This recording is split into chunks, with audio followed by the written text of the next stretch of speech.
araw sa inyong lahat mga kapektus at welcome back sa ating channel.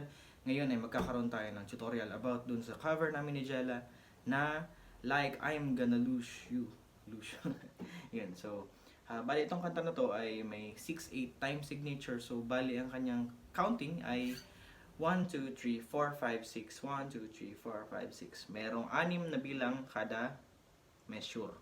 Yan, so let's start sa intro. So, mag-uumpisa tayo dun sa ganun. Ang gagawin ay pluck mo yung 4th string open, tapos hammer to 2nd fret, then right after that, pluck mo yung 3rd string open. So, magiging tunog niya all in all ay yan. Right after that, yan, C. Yung C na B form. Pwede din yung C na regular C natin, basic. Pero yung ginamit natin dun sa kanta, sa cover ay ganito, yung B form. Ganito siya actually, pero yung ginamit ko ay ganitong form. Same notes. Ayan. So, ang gagawin mo ay 1, 2, 3, 4, 5. 5 counts muna dito sa C. Tapos, yung ika-6th count, C suspended. Yung C suspended naman ay madadagdagan lang dito. Instead of yung 2nd string, andito pa rin siya, dito sa 5th fret, mapupunta siya sa 6th fret. So, mangyayari ay magiging ganito yung tunog niya. Yan yung ika-6th count. So, mangyayari ay 1, 2, 3, 4, 5, 6. Tapos, another naman na measure, 1, 2, 3, 4. Hanggang 4 lang. So, all in all, again, 2 and 1, 2, 3, 4, 5, 6, 1, 2, 3, 4. Then,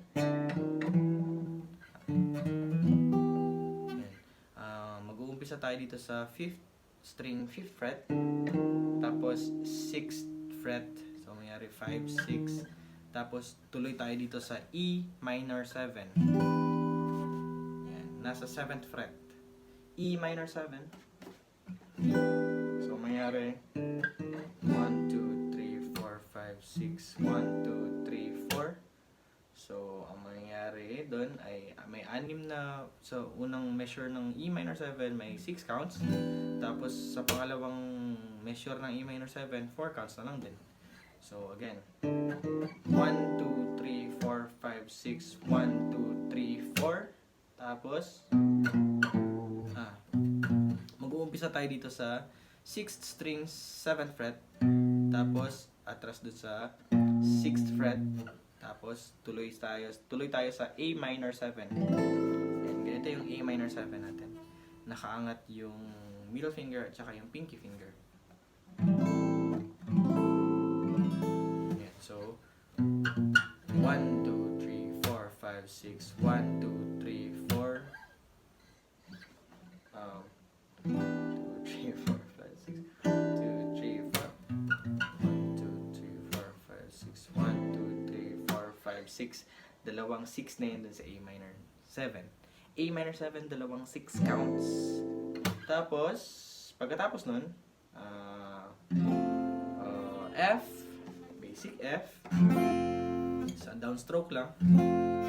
1, 2, 3, 3 counts. Tapos, E over C.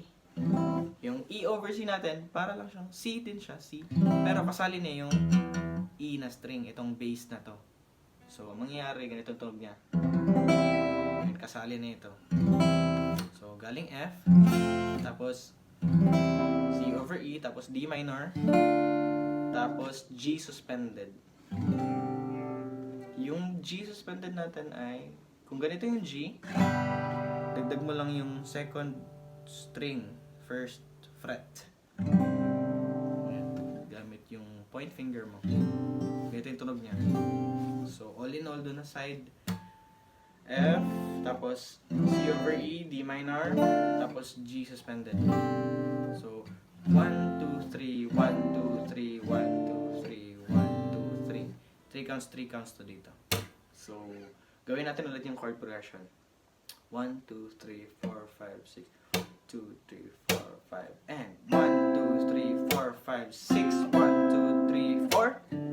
1, 2, 3, 4, 5, 6, 1, 2, 3, 4, 5, 1, 2, 3, 4, 5, 6, 1, 2, 3, 4, 5, 6, 1, 2, 3, 1, 2, 3, 1, 2, 3, 1, 2, 3. Kung napansin nyo, ganito yung F ko.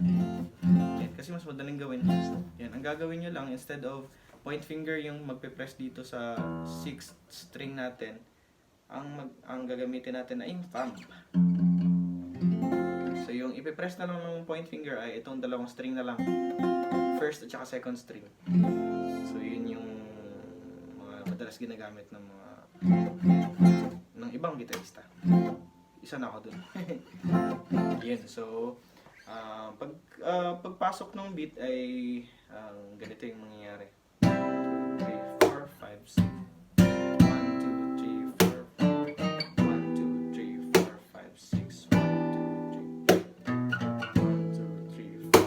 6, 1, 2, 3, 4, 5, 6. 2, 3, 4. So, mangyari 1, 2, 3, 4, 5, 6. Ayan. Bagsak dun sa una. 1, 2, 3, 4. So, ika-fourth count yung snare. 1, 2, 3, 4. Tapos, 5, 6. Bagsak yung dalawang ganun. So, 1, 2, 3, 4, 5, 6. 1, 2, 3, 4. Sa fourth, every fourth yung snare. 1, 2, 3, 4, 5, 6. 1, 2, 3, 4. Tandaan nyo yun, every fourth count yung 6. Yung snare. Tapos, 1, 2, 3, 4, 5, 6. 1, 2, 3, 4, 5, 6. Dito, alternate lang yung yung kick at saka snare. 1, 2, 3. 1, 2, 3. 1, 2, 3. Kada chord, alternate. So, sa F, bagsak. Tapos sa C over E, snare. Tapos sa D minor, bagsak. Tapos sa G, suspended, snare. Yan, alternate na sila. So, ganun yun siya all throughout. Parang nagkaiba-iba lang yung yung variation sa verse, sa chorus, yung volume, yung kanyang, yun yung mga tawag nito, dynamics kumbaga, nagkaiba-iba. So doon naman tayo sa may adlib part.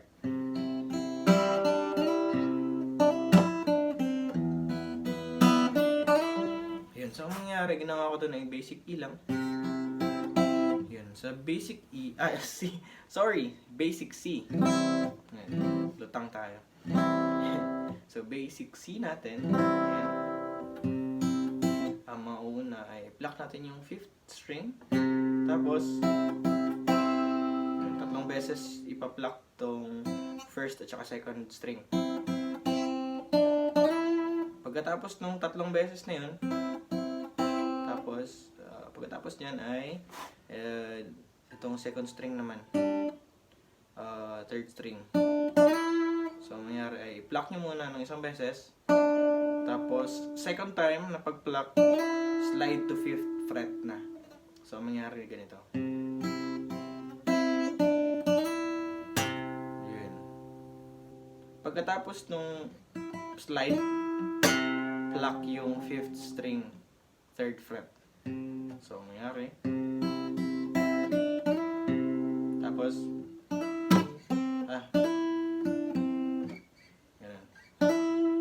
hammer from 3rd string, 2nd fret, 3rd to 5th. Hammer mo siya sa 5th.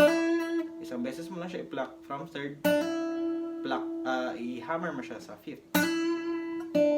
Tapos, pagkatapos mo hammer na gagawin ay yan, 3rd fret, tapos 1st fret. Yan. Tapos E minor. Yun, the same lang yung gagawin natin. Ang nagkaiba lang is yung chord at saka yung bass na ginamit. 6th string yung bass, tapos same yung tatlong beses yung first, second string na pluck. Same lang din yung may yung may slide from 3rd to 5th. So mangyari. Yan. After nung slide din ulit, pluck nyo rin yung bass ulit ng chord, which is yung 6th. Tapos inulit ko lang din yung ganun na part. So, dalawang beses lang siya. Ang pinagkaiba lang yung chord. Again.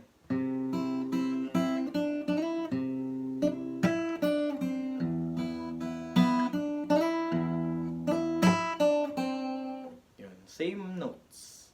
Para mas easy lang siya gawin. Tapos yan, A minor. Yun. Yun, as is lang yung A minor natin.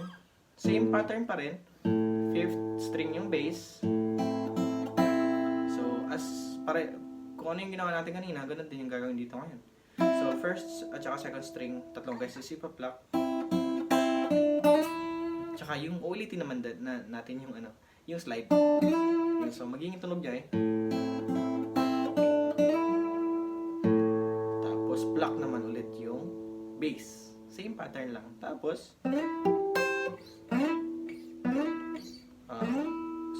yung third string, anywhere on the third string, slide papuntang 9th fret. Tapos prepare mo kagad yung point finger natin. So, anywhere from third string papunta sa 9th fret. Tapos, prepared na dapat tong point finger na mag-press nitong first, second string sa 8th fret. So, magiging tunog niya Tapos, and ito medyo complicated. Sabay kung pinatunog na pluck itong first string at saka 5th.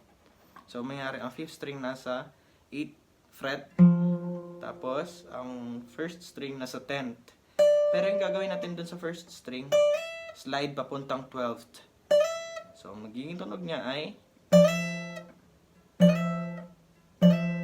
ganun. Sorry. And ako din, hindi ko naman siya napa-perfect. Lahat naman tayo nagkakamali, 'di ba? So, tiyaga lang tayo lahat. Tiyagang matindi ang kailangan. So, kung kaya ng iba, kaya ko, kaya nyo rin, matik yan. So, ganito yan siya. Yun, after nun, yan, pluck mo ulit yung 10th. Tapos, ang magiging bass naman ay nagiging 7th fret na ng 5th string. So, ulitin natin. Yan, mauuna yung first string, tapos 5th string agad. Ito.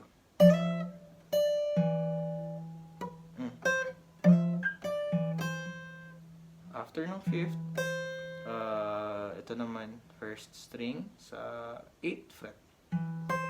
Tapos, pagkatapos yan, point finger nasa 5th fret.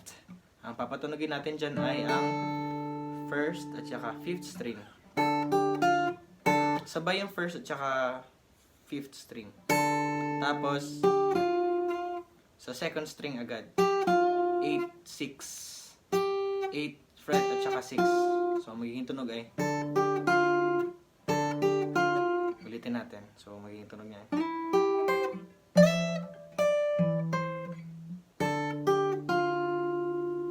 Tapos, lastly, yan, thumb ang ginamit ko. Use your thumb. Exercise natin yan.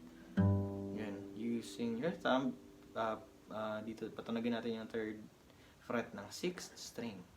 Tapos, open lang yung first at saka second string. Yan, sabay sila. So, all in all,